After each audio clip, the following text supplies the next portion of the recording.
3. El reino de los dioses serpientes. Cuando Tenochtitlán alcanzó la grandeza, la capital tolteca de Tula, se recordaba ya como la legendaria Toyan. Y cuando los toltecas construyeron su ciudad, Teotihuacán, era ya un mito. Su nombre significa lugar de los dioses, y eso, según los relatos conservados, era lo que había sido. Se dice que hubo una época en que cayeron muchas calamidades sobre la tierra, y esta cayó en la oscuridad, pues el sol dejó de aparecer. Solo en Teotihuacán había luz, pues una llama divina continuaba ardiendo allí. Los dioses, preocupados, se reunieron en Teotihuacán, preguntándose qué se podía hacer. ¿Quién gobernará y dirigirá el mundo? Se preguntaban entre sí, al verse incapaces de hacer reaparecer el sol. Pidieron un voluntario entre los dioses para que saltara dentro de la llama divina y, con su sacrificio, trajera al sol de vuelta. El dios Tecusistecatl se presentó voluntario. Poniéndose su atuendo reluciente, avanzó hacia la llama. Pero, cada vez que se acercaba al fuego, retrocedía acobardado. Entonces, el dios Nanahuatzin se ofreció voluntario y, sin dudarlo, se lanzó dentro del fuego. Y así, avergonzado, Tecusistecatl siguió el ejemplo, pero fue a caer al borde de las llamas. Mientras los dioses se consumían, el sol y la luna volvieron a aparecer en los cielos. Pero, aunque ahora se podían ver, las dos luminarias se quedaron inmóviles en el firmamento. Según una versión, el sol comenzó a moverse cuando un dios le disparó una flecha. Otra versión dice que reanudó su curso después de que el dios del viento soplara sobre él. Una vez el sol volvió a ponerse en marcha, la luna comenzó a moverse también. Y así se reanudó el ciclo del día y la noche, y la tierra se salvó. Este relato está íntimamente relacionado con los monumentos más famosos de Teotihuacán, la pirámide del Sol y la pirámide de la Luna. Una versión dice que los dioses construyeron las dos pirámides para conmemorar a los dos dioses que habían sacrificado sus vidas. Otra versión afirma que las pirámides ya existían cuando tuvo lugar este acontecimiento, y que los dioses saltaron al fuego divino desde la cúspide de las pirámides. Sea cual sea la leyenda, el hecho es que la pirámide del Sol y la pirámide de la Luna se elevan aún majestuosamente hasta el día de hoy. Lo que hace solo unas décadas no eran más que montículos cubiertos de vegetación, se ha convertido hoy en una importante atracción turística, a 48 kilómetros de la Ciudad de México, elevándose en un valle circundado por montañas, que hacen de telón de fondo en un escenario eterno. Las pirámides obligan al visitante a levantar la vista por la pendiente, hasta las montañas que se elevan a lo lejos y los cielos que se abren por encima. Los monumentos resuman poder, conocimiento, intención. El escenario habla de un vínculo consciente de la tierra con el cielo. Nadie puede pasar por alto la sensación de la historia, la presencia de un estremecedor pasado. Pero, ¿cuán lejos en el pasado? Los arqueólogos supusieron al principio que Teotihuacán se había construido en los primeros siglos de la era cristiana. Pero la fecha sigue retrocediendo.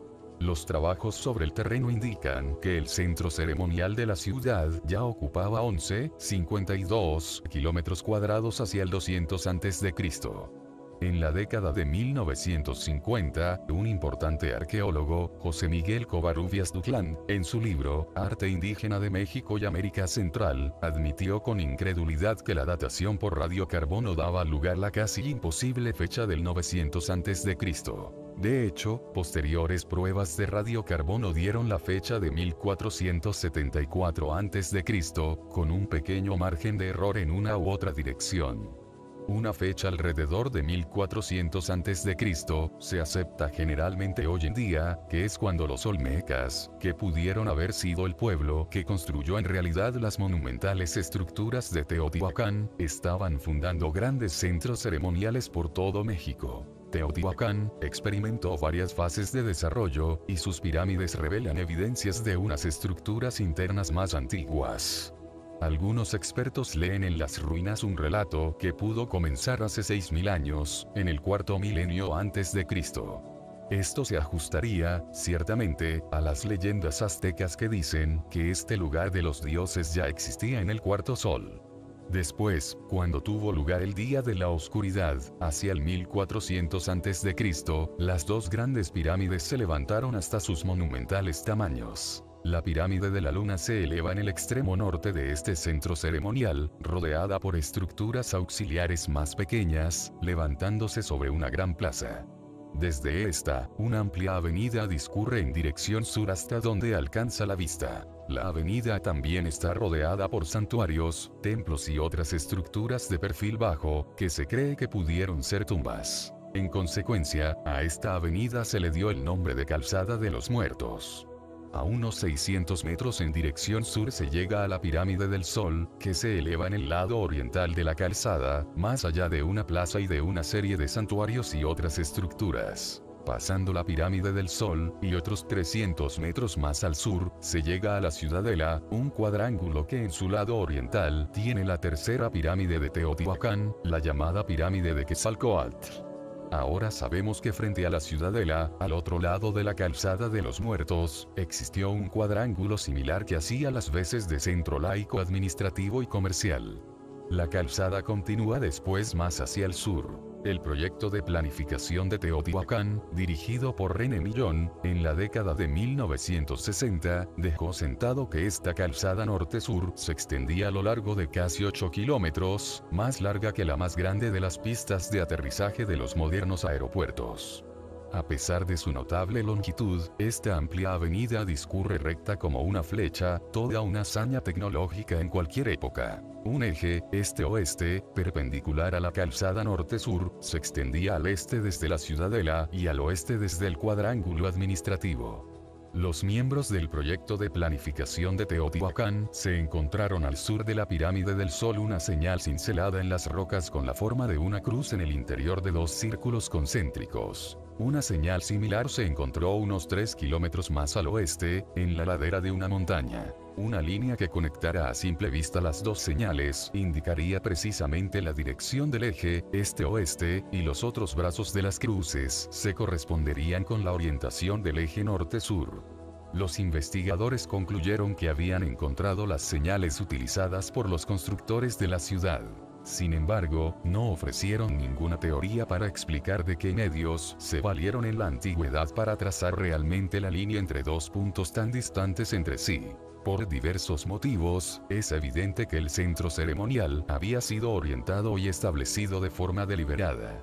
El primero de ellos es que el río San Juan, que fluye por el valle de Teotihuacán, fue desviado en el punto en el que cruza el centro ceremonial. A través de canales artificiales, se desvió el río, que iba hacia la Ciudadela y al cuadrángulo que se abre enfrente, para hacerlo exactamente paralelo al eje, este-oeste, y después, con dos ángulos rectos exactos, hacerlo girar a lo largo de la avenida que lleva al oeste. El segundo hecho que indica una orientación deliberada es que ninguno de los dos ejes está señalando a los puntos cardinales, sino que están ligeramente desviados hacia el sudeste en 15 grados y medio. Los estudios demuestran que esto no fue accidental, que no se debió a un error de cálculos de los antiguos constructores. Anthony Francis Aveni, en su libro, Astronomía en la antigua Mesoamérica, llama a esto orientación sagrada y señala que centros ceremoniales posteriores, como el de Tula y otros aún más lejanos, respetaron esta orientación, aunque no tuviera sentido en sus ubicaciones y en la época en la que se construyeron.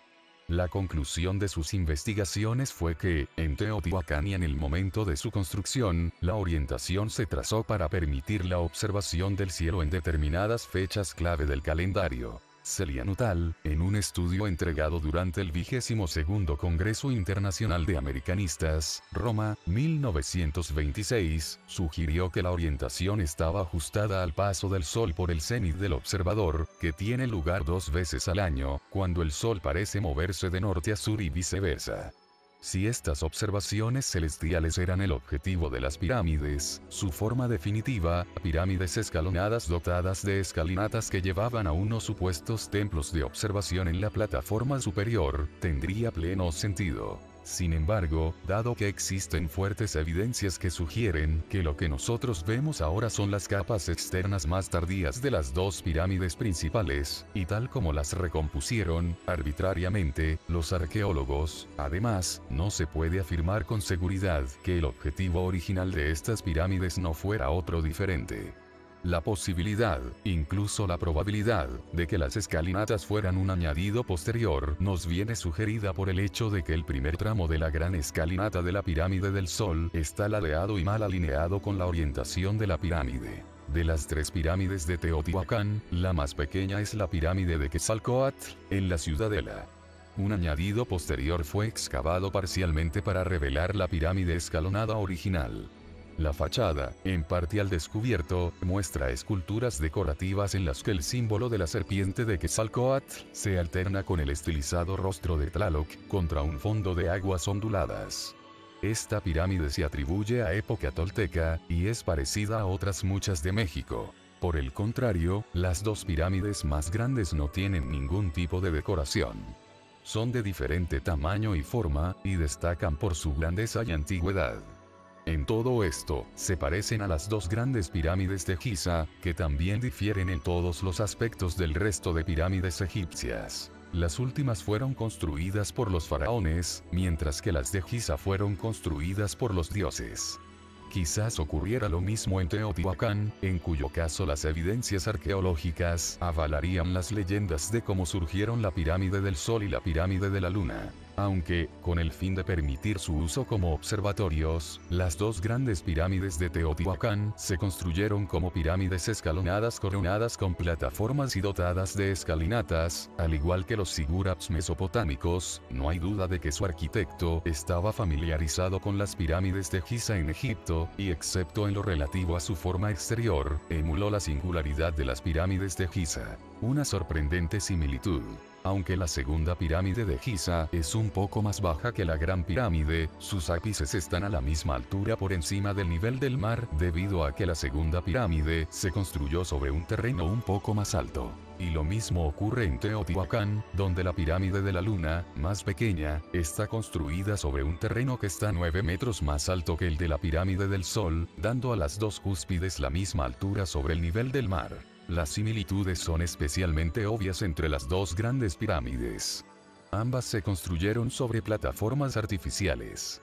La medida de sus lados es casi la misma. Alrededor de 230 metros en Giza, alrededor de 227 en Teotihuacán, y esta última encajaría limpiamente dentro de la primera. Aunque estas similitudes y correspondencias nos hablen de un vínculo oculto entre los dos grupos de pirámides, no hay que ignorar la existencia de ciertas y considerables diferencias. La Gran Pirámide de Giza se construyó con grandes bloques de piedra, cuidadosamente tallados, acoplados y encajados sin utilizar argamasa, con un peso total de 7 millones de toneladas, y con una masa de más de 2.600.000 metros cúbicos. La pirámide del Sol se construyó con ladrillos de barro, adobe, guijarros y gravilla, dentro de una funda de toscas piedras y estuco, con una masa total de solo 283.000 metros cúbicos. La pirámide de Giza tiene un complejo interior de corredores, galerías y cámaras de intrincada y precisa construcción. La pirámide de Teotihuacán no parece tener estas estructuras interiores.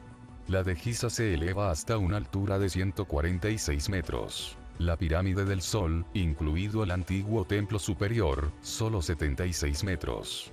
La Gran Pirámide tiene 4 lados, triangulares que surgen con el difícil ángulo de 52 grados. Las dos de Teotihuacán están compuestas de niveles que descansan uno sobre otro, con lados que se inclinan hacia adentro para guardar la estabilidad, comenzando con una inclinación de 43,5 grados. Estas son diferencias significativas que reflejan las diferentes épocas y objetivos de cada grupo de pirámides. Pero en esta última diferencia se encuentra, hasta ahora ignorada por todos los investigadores anteriores, la clave para la solución de algunos enigmas. El más que empinado ángulo de 52 grados se consiguió en Egipto solo en las pirámides de Giza, que ni fueron construidas por Keops ni por ningún otro faraón, como demostramos en libros previos de las crónicas de la Tierra, sino por los dioses del antiguo Oriente Próximo, como balizas para el aterrizaje en su espacio puerto de la península del Sinaí. El resto de pirámides egipcias, menores, más pequeñas, deterioradas o destruidas, así fueron construidas por los faraones, milenios más tarde, intentando emular la escalera al cielo de los dioses.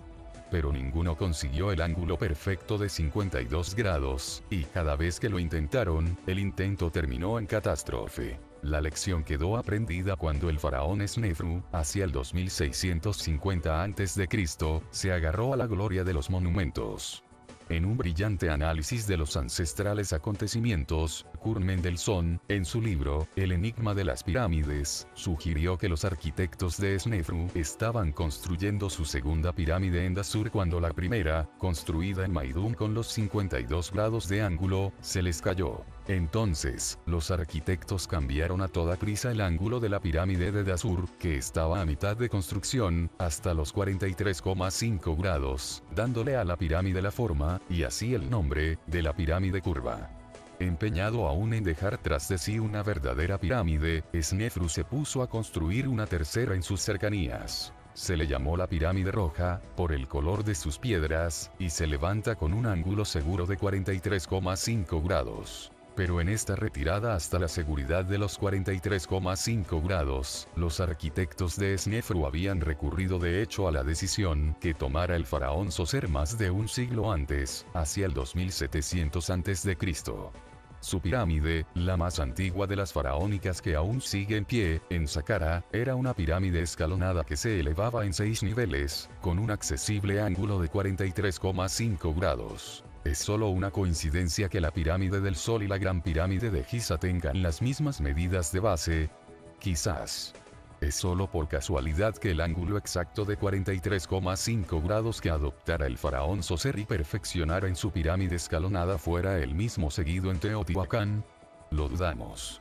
Mientras que un arquitecto no muy sofisticado podría conseguir un ángulo poco inclinado, digamos de 45 grados, simplemente dividiendo en dos un ángulo recto, 90 grados, el ángulo de 43,5 grados se obtuvo en Egipto a través de una sofisticada adaptación del número pi, alrededor de 31.416, que es la relación de la circunferencia de un círculo con su diámetro. El ángulo de 52 grados de las pirámides de Giza precisaba de cierta familiaridad con este número.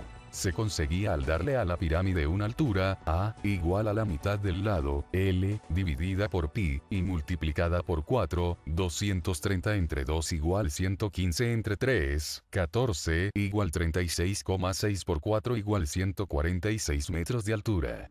El ángulo de 43,5 grados se conseguía al reducir la altura desde un múltiplo final de 4 a un múltiplo de 3.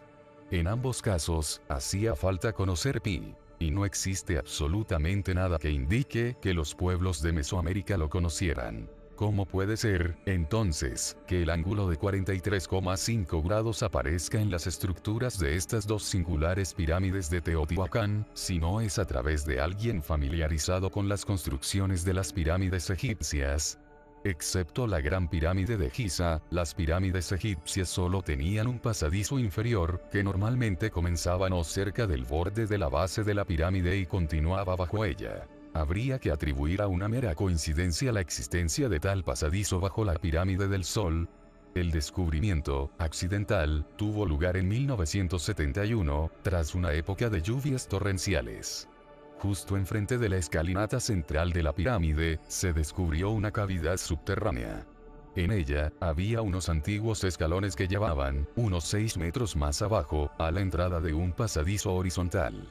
Los investigadores llegaron a la conclusión de que se trataba de una cueva natural que había sido artificialmente agrandada y perfeccionada, discurriendo bajo el lecho de roca sobre el que se asentaba la pirámide. Es evidente que la cueva original se transformó de forma intencionada, ya que el techo estaba hecho de pesados bloques de piedra y las paredes del túnel estaban enlucidas con yeso.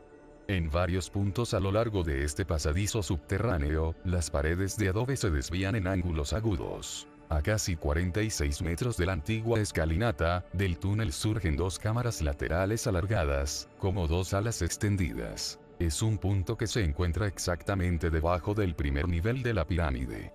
Desde aquí, el pasadizo subterráneo, normalmente de algo más de 2 metros de alto, continúa durante otros 60 metros. En su parte más profunda, la construcción se hace más compleja, con la utilización de diversos materiales. Los suelos, colocados por segmentos, eran de factura humana. Había también tuberías de drenaje para propósitos aún desconocidos, quizá conectadas con una corriente subterránea ahora extinta.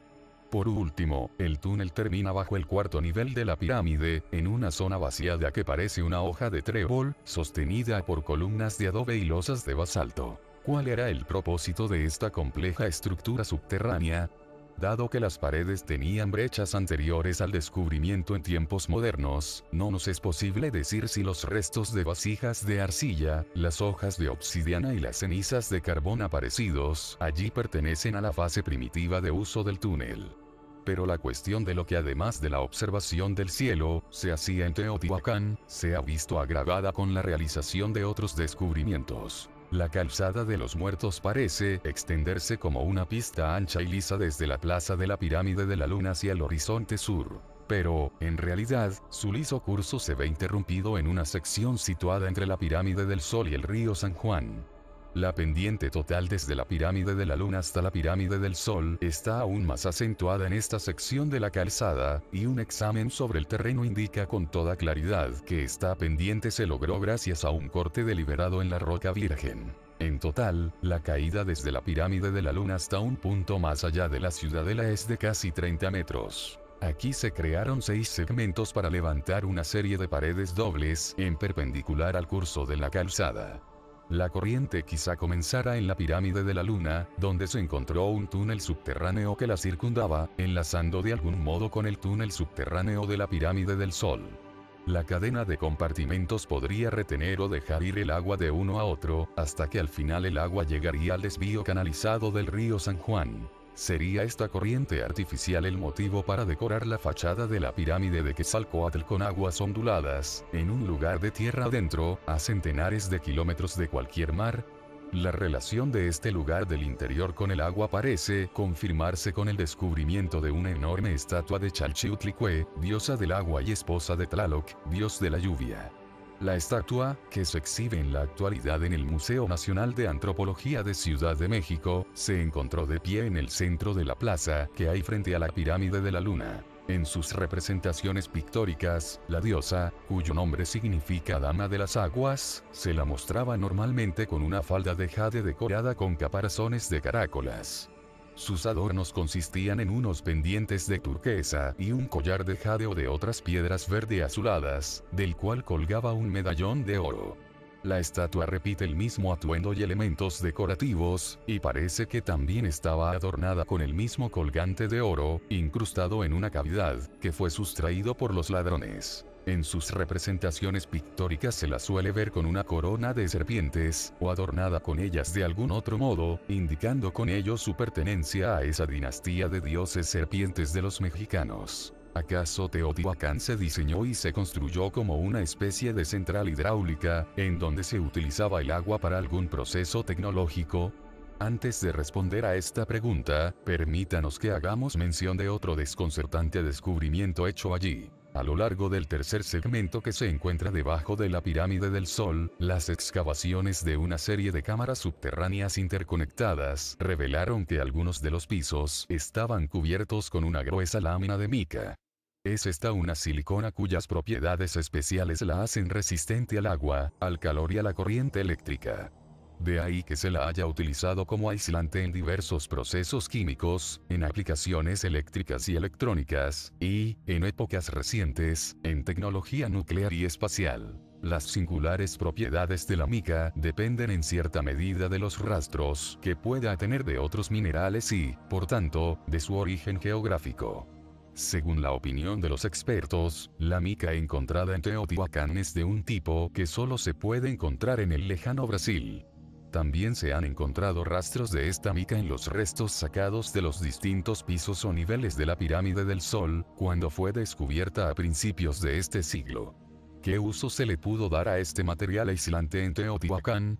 nos da la impresión de que la presencia del Señor y la Señora del Agua, junto con la principal deidad Quetzalcóatl, la avenida en pendiente, todas esas estructuras, cámaras subterráneas y túneles, la desviación del curso del río, las secciones subterráneas con sus desagües, y los compartimientos bajo tierra forrados de mica, eran, todos ellos, componentes de una planta concebida científicamente para la separación, el refinado o la purificación de sustancias minerales. Tanto si es a mediados del primer milenio antes de Cristo, como si, más probablemente, fuera a mediados del segundo milenio antes de Cristo, alguien familiarizado con los secretos de la construcción de pirámides llegó a este valle.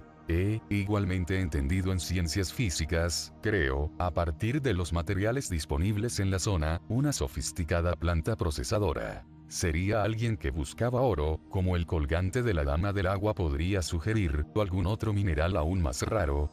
Y si no era el hombre, serían sus dioses, tal como las leyendas relativas a Teotihuacán y su mismo nombre vienen sugiriendo desde siempre. ¿Quiénes, además de los dioses, fueron los moradores originales de Teotihuacán? ¿Quiénes llevaron las piedras y la argamasa para levantar sus primeras pirámides? ¿Quiénes canalizaron las aguas y operaron los desagües? Los que aceptan que Teotihuacán no es más antigua que unos cuantos siglos antes de Cristo tienen una respuesta muy simple: los toltecas. Los que se inclinan por unos inicios mucho más antiguos han comenzado a señalar a los olmecas, un enigmático pueblo que emergió en la escena de América Central a mediados del segundo milenio antes de Cristo.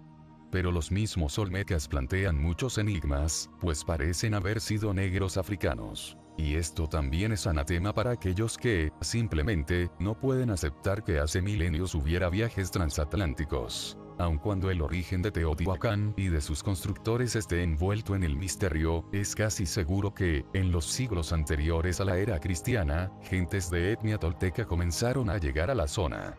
Realizando en principio faenas de tipo manual, poco a poco aprendieron los oficios de la ciudad y adoptaron la cultura de sus maestros, inclusive la escritura pictográfica, los secretos de la orfebrería, el conocimiento de la astronomía y el calendario, y el culto a los dioses. Hacia el 200 a.C., fueran quienes fueran los que gobernaran Teotihuacán, recogieron los trastos y se fueron, y el lugar se convirtió en una ciudad tolteca.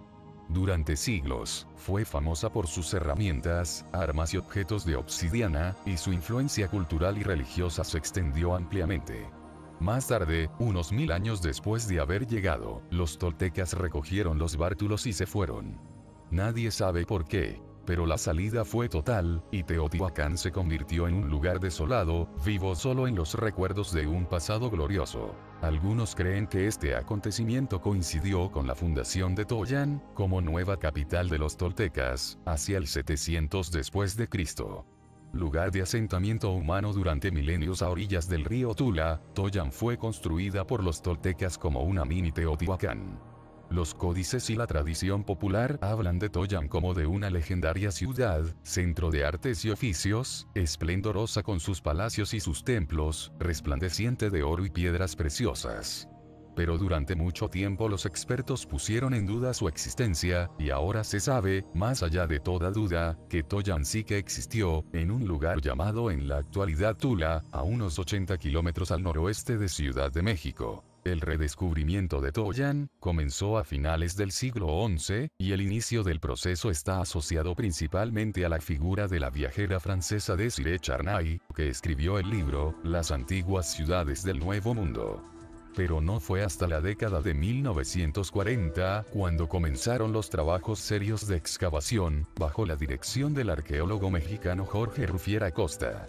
Las obras de excavación y restauración se concentraron en el principal recinto ceremonial, que recibió el nombre de Tula Grande. Trabajos posteriores, como los de los equipos de la Universidad de Mississippi, ampliaron la zona de excavaciones. Los descubrimientos no solo confirmaron la existencia de la ciudad, sino también su historia, tal como se contaba en varios códices, especialmente en el conocido como Anales de Cuautitlán. Ahora se sabe que Toyan estuvo gobernada por una dinastía de reyes sacerdotes que afirmaban ser descendientes del dios Quetzalcóatl, y de ahí que, además de su propio nombre, llevarán también el del dios como patronímico, costumbre que también se daba entre los faraones egipcios. Algunos de estos reyes sacerdotes fueron guerreros, e intentaron expandir la soberanía tolteca. Otros estuvieron más interesados en la fe. En la segunda mitad del siglo X después de Cristo, el soberano era Seacatl-Topilzin-Quetzalcóatl. Su nombre y su época son seguros debido a que un retrato suyo, que lleva una fecha equivalente al 968 después de Cristo, aún se puede ver grabado en una roca que domina la ciudad. Fue en esta época cuando estalló un conflicto religioso entre los toltecas. Parece que tuvo que ver con la exigencia de parte del sacerdocio de introducir sacrificios humanos con el fin de pacificar al dios de la guerra. En el 987 después de Cristo, Topilzin-Quetzalcóatl y sus seguidores dejaron Toyan y emigraron hacia el este, emulando la legendaria partida del divino Quetzalcóatl, y se asentaron en Yucatán. 2 siglos después, las catástrofes naturales y los ataques de otros pueblos consiguieron someter a los toltecas. Las catástrofes se tuvieron por señales de la ira divina, que profetizaban la caída de la ciudad.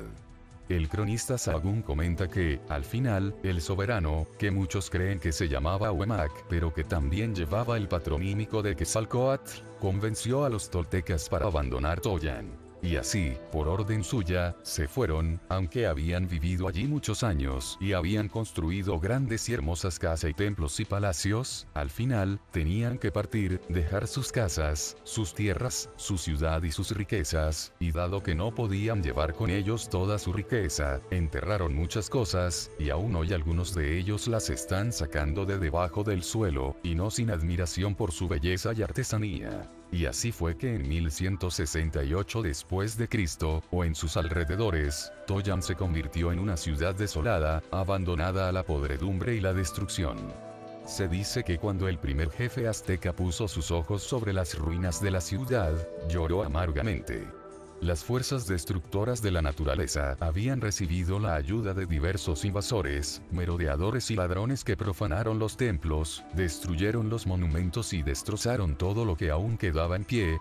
Y así, Toyan, arrasada y olvidada, se convirtió en no más que una leyenda. Lo que se sabe de Toyan 8 siglos después, da prueba de lo adecuado de su nombre, que significa lugar de muchos barrios. Pues parece que estaba compuesta de muchos barrios y recintos, que ocupaban alrededor de 18 kilómetros cuadrados.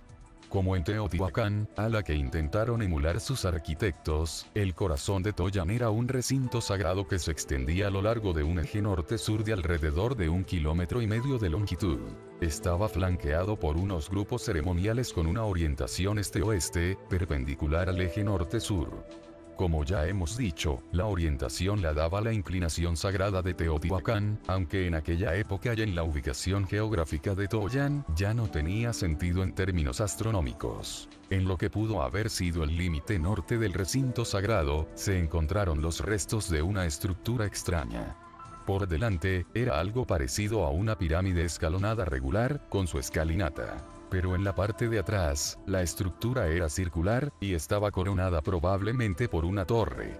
Este edificio pudo servir de observatorio, y, ciertamente, pudo servir de modelo para el posterior templo azteca de Quetzalcóatl en Tenochtitlán, así como para otras pirámides observatorios circulares de otros lugares de México. El principal recinto ceremonial, a algo más de 1 kilómetro hacia el sur, se ubicó alrededor de una gran plaza cuadrada central, en medio de la cual se levantaba el gran altar. El templo principal se elevaba en la cúspide de una gran pirámide de 5 niveles en el lado oriental de la plaza. En la parte norte, una pirámide más pequeña, también de 5 niveles, servía de plataforma elevada para otro templo. Estaba rodeada por edificios de múltiples cámaras que muestran señales de fuego y que podrían haber servido para algún propósito industrial. Cerrando el lado sur de la plaza, había unos edificios o vestíbulos alargados cuyos techos descansaban sobre hileras de pilares. Una cancha para el sagrado juego de pelota del Tlachtli completaba el cuadrado de la plaza por el oeste, reconstrucción de un dibujante sugerida por el arqueólogo ponciano Salazar Ortegón. Entre este complejo principal de Tula Grande y el límite norte del recinto sagrado, existían como es natural varias estructuras y grupos de edificios. También se excavó otra cancha. En los complejos particulares y por todo el recinto, se encontraron muchas estatuas de piedra. Entre estas, no solo había estatuas de animales, como la del familiar coyote y la del no tan familiar tigre, sino también las de un semidios reclinado llamado Chacmool. Los toltecas también esculpían estatuas de sus jefes, a los que solían representar como hombres de baja estatura. A otros, ataviados como guerreros y con el arma atlatl, una espada curva o lanzadera de flechas, en la mano izquierda, se les representó en relieve sobre columnas cuadradas, tanto de perfil como vistos desde detrás. Cuando se comenzó con el trabajo arqueológico metódico y sostenido en la década de 1940, bajo la dirección de Jorge Rufier Acosta, se dirigió la atención a la Gran Pirámide, que, frente al gran altar, tenía un obvio objetivo astronómico. Con el tiempo, los arqueólogos comenzaron a preguntarse por qué los indígenas de la zona se referían al desolado montículo como el tesoro. Pero cuando, tras comenzar las excavaciones, se encontraron con varios objetos de oro, los trabajadores insistieron en que la pirámide se elevaba sobre un campo de oro y se negaron a proseguir con el trabajo. Sea realidad o superstición, escribió Jorge Rufier Acosta, lo cierto es que el trabajo se detuvo y ya nunca se volvió a retomar. Entonces, el trabajo se concentró en la pirámide más pequeña, a la que en un principio se le llamó Pirámide de la Luna, después Pirámide B y, por último, Pirámide de Quetzalcóatl. La designación proviene principalmente del largo nombre con que los nativos identificaban al montículo, que significa Señor de la Estrella de la Mañana, supuestamente, uno de los epítetos de Quetzalcóatl, y de los restos de enyesados de colores y bajorrelieves, que adornaban los niveles de la pirámide, evidenciando que sus ricas decoraciones estaban dominadas por el motivo de la serpiente emplumada. Los arqueólogos creían también que había dos columnas redondas de piedra, de las que se habían encontrado varios fragmentos, que estaban talladas con la imagen de la serpiente emplumada, y que se elevaban como pilares del pórtico de la entrada del templo que había en la cúspide de la pirámide. El mayor tesoro arqueológico oculto se encontró cuando los equipos de Jorge Rufier Acosta se dieron cuenta de que el lado norte de esta pirámide había sido alterado en época prehispánica.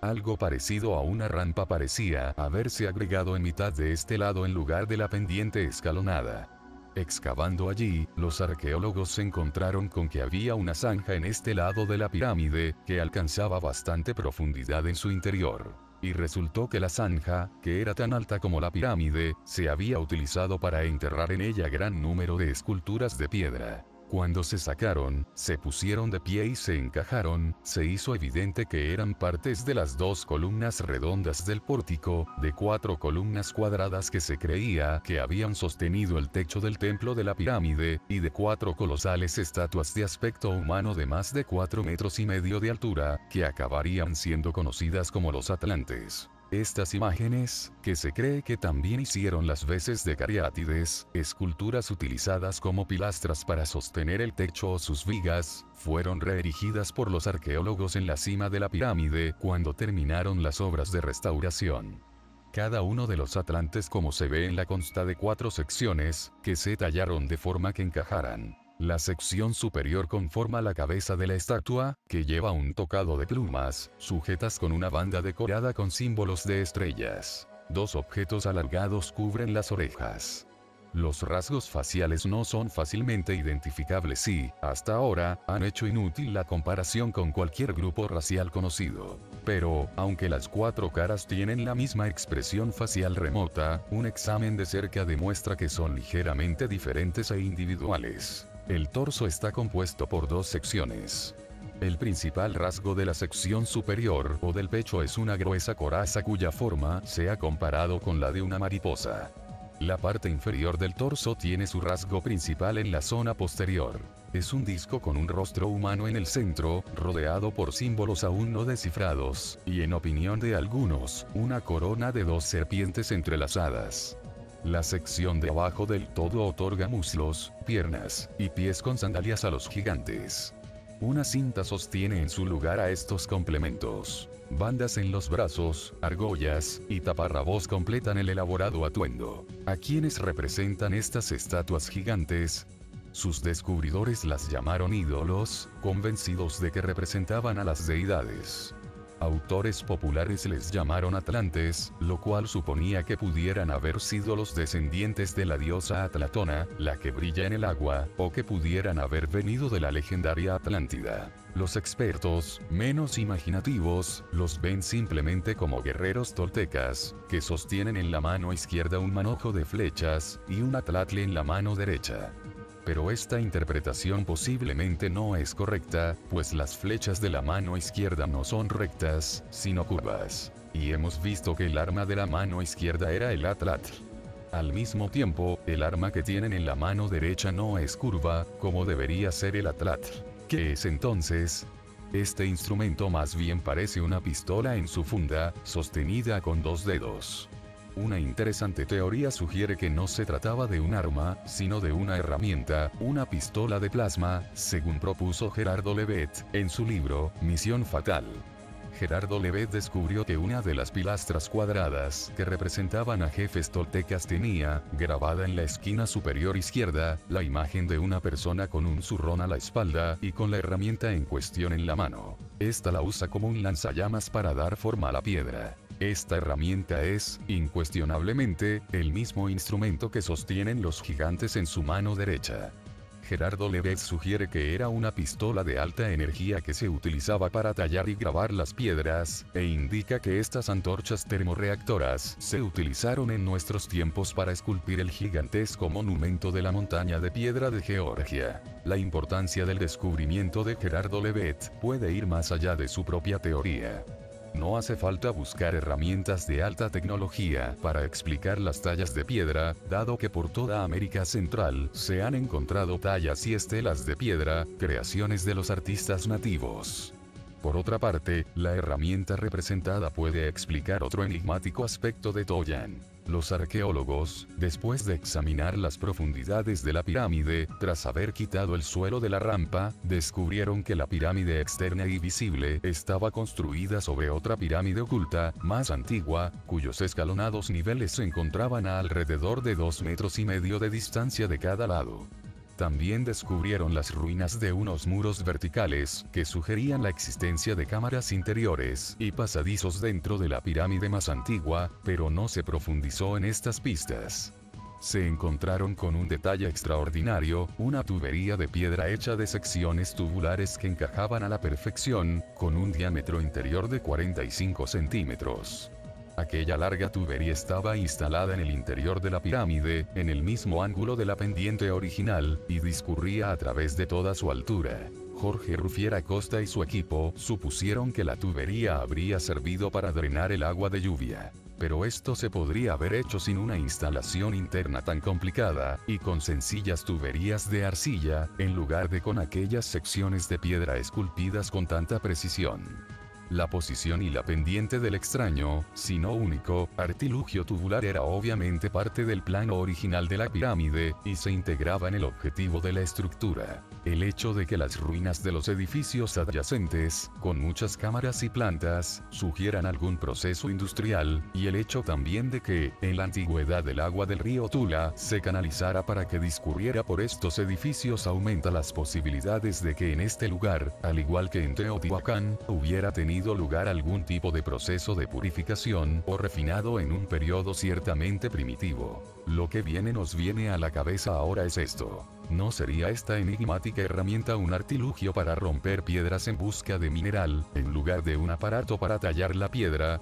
¿No sería, en otras palabras, una sofisticada herramienta de minería? ¿Y no sería oro el mineral que se buscaba? Que los talantes estuvieran en posesión de herramientas de alta tecnología hace más de 1000 años en el centro de México, plantea la cuestión de quiénes eran. Ciertamente, a juzgar por sus rasgos faciales, no eran de América Central. Y probablemente eran dioses, y no hombres mortales, si el tamaño de las estatuas es un indicio de veneración, pues junto a estas figuras gigantes se colocaron las columnas cuadradas en las cuales aparecían, a tamaño natural, las imágenes de los gobernantes toltecas. El hecho de que, en algún momento de la época prehispánica, las colosales imágenes fueran desmontadas, bajadas cuidadosamente a las entrañas de la pirámide y enterradas allí, supone cierto grado de santidad. De hecho, todo viene a confirmar la afirmación de Sagún, citado antes, de que, cuando los toltecas abandonaron Toyan, enterraron muchas cosas, algunas de las cuales, aún en la época de Sagún, se sacaron de debajo de tierra, y no sin admiración por su belleza y artesanía. Los arqueólogos creen que los 4 atlantes se construyeron en la cima de la pirámide de Quetzalcóatl, para dar soporte al techo del templo que había allí, como si estuvieran sosteniendo un techo celestial. Este es el papel que jugaban en las creencias egipcias los 4 hijos de Horus, que sostenían el cielo en los 4 puntos cardinales. Según el libro de los muertos egipcio, eran estos 4 dioses, que conectaban cielo y tierra, los que acompañaban al faraón fallecido hasta una escalera sagrada, desde donde ascendería al cielo para la otra vida eterna. Esta escalera al cielo se representó jeroglíficamente como una escalera sencilla o doble, representando la última una pirámide escalonada. Era solo una coincidencia que el símbolo de la escalera decorara las paredes alrededor de la pirámide de Toyan, y se convirtiera en el principal símbolo iconográfico azteca. En el centro de todo este simbolismo y estas creencias religiosas de los pueblos nahuatlacas estaba su dios héroe, dador de todos sus conocimientos, Quetzalcóatl, la serpiente emplumada. Pero se podría preguntar, ¿qué era una serpiente emplumada, si no fuera una serpiente que, a semejanza de un pájaro, tuviera alas y pudiera volar? Y si esto es así, la idea de Quetzalcóatl como serpiente emplumada no sería otra que la idea egipcia de la serpiente alada, que facilitaba la transfiguración del faraón fallecido para el reino de los dioses imperecederos. Además de Quetzalcóatl, el panteón náhuatl estaba lleno de deidades asociadas a las serpientes. Cihuacóatl era la serpiente hembra. Coatlicue era la de la falda de serpientes. Chicomecoatl era 7 serpientes. Ecacuamixtli era nube de serpientes del viento, etc. Al gran dios Tlaloc se le representó frecuentemente con la máscara de una serpiente doble. Y así, inaceptable como solo esto podría ser para los expertos pragmáticos, la mitología, la arqueología y el simbolismo llevan a la inevitable conclusión de que el centro de México, si no toda América Central, fue el reino de los dioses serpiente, los dioses del antiguo Egipto.